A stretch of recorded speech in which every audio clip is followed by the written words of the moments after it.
Genesis 1. In the beginning, God created the heaven and the earth was without form and void, and darkness was upon the face of the deep, and the Spirit of God moved upon the face of the waters. And God said, "Let there be light," and there was light. And God saw the light, that it was good, and God divided the light from the darkness. And God called the light day, and the darkness he called night. And the evening and the morning were the first day. And God said, "Let there be a firmament in the midst of the waters, and let it divide the waters from the waters." And God made the firmament and divided the waters which were under the firmament from the waters which were above the firmament. And it was so. And God called the firmament heaven, and the evening and the morning were the second day. And God said, "Let the waters under the heaven be gathered together unto one place, and let the dry land appear," and it was so.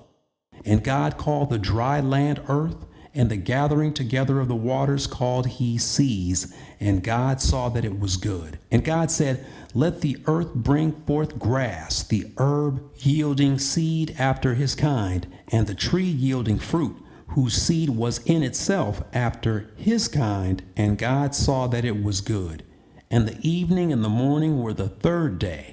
And God said, "Let there be lights in the firmament of the heaven to divide the day from the night, and let them be for signs, and for seasons, and for days and years, and let them be for lights in the firmament of the heaven to give light upon the earth." And it was so. And God made two great lights, the greater light to rule the day, and the lesser light to rule the night. He made the stars also. And God set them in the firmament of the heaven to give light upon the earth, and to rule over the day and over the night, and to divide the light from the darkness. And God saw that it was good. And the evening and the morning were the fourth day. And God said, "Let the waters bring forth abundantly the moving creature that hath life, and fowl that may fly above the earth in the open firmament of heaven." And God created great whales and every living creature that moveth, which the waters brought forth abundantly after their kind, and every winged fowl after his kind. And God saw that it was good. And God blessed them, saying, "Be fruitful and multiply, and fill the waters and the seas, and let fowl multiply in the earth." And the evening and the morning were the fifth day. And God said, "Let the earth bring forth the living creature after his kind, cattle, and creeping thing, and beast of the earth after his kind." And it was so. And God made the beasts of the earth after his kind, and cattle after their kind, and everything that creepeth upon the earth after his kind. And God saw that it was good.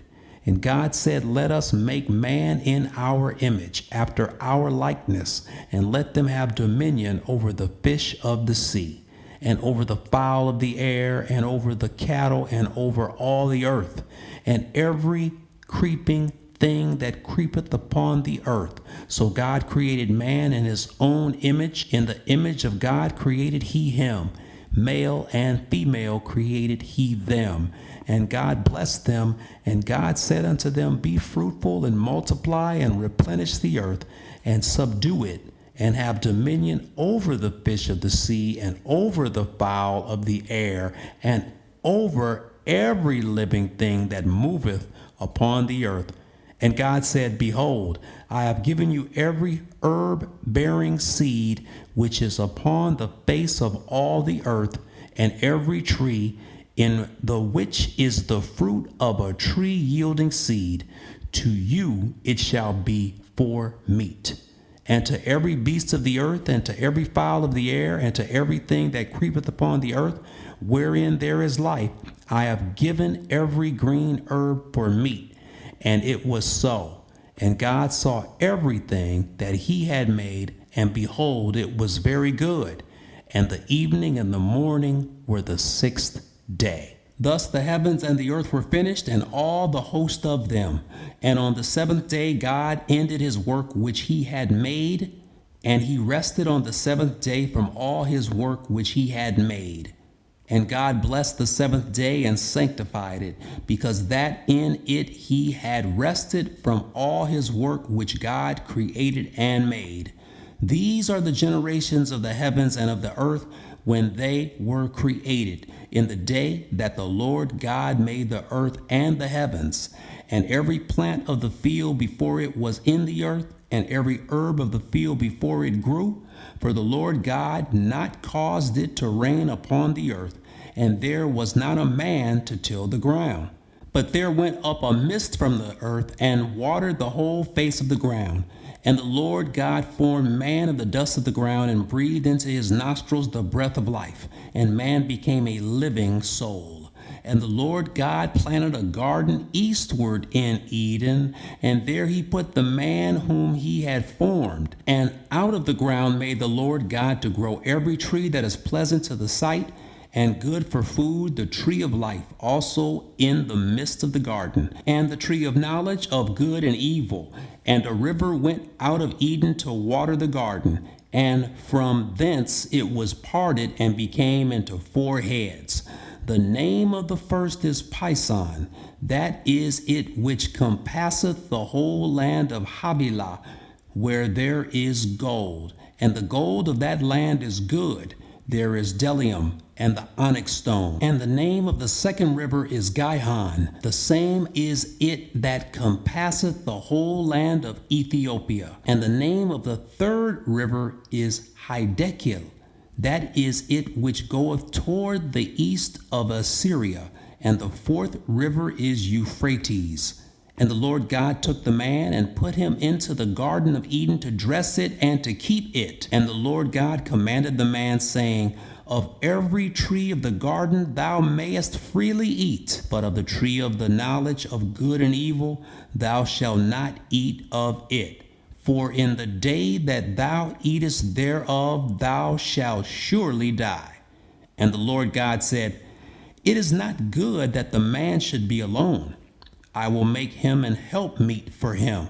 And out of the ground the Lord God formed every beast of the field and every fowl of the air, and brought them unto Adam to see what he would call them.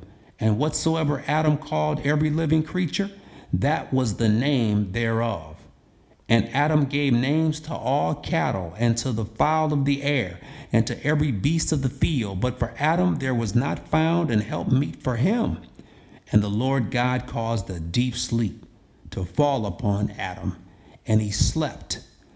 And he took one of his ribs, and closed up the flesh instead thereof. And the rib which the Lord God had taken from the man made he a woman, and brought her unto the man. And Adam said, This is now bone of my bones, and flesh of my flesh. She shall be called woman, because she was taken out of man. Therefore shall a man leave his father and his mother, and shall cleave unto his wife, and they shall be one flesh. And they were both naked, the man and his wife, and were not ashamed.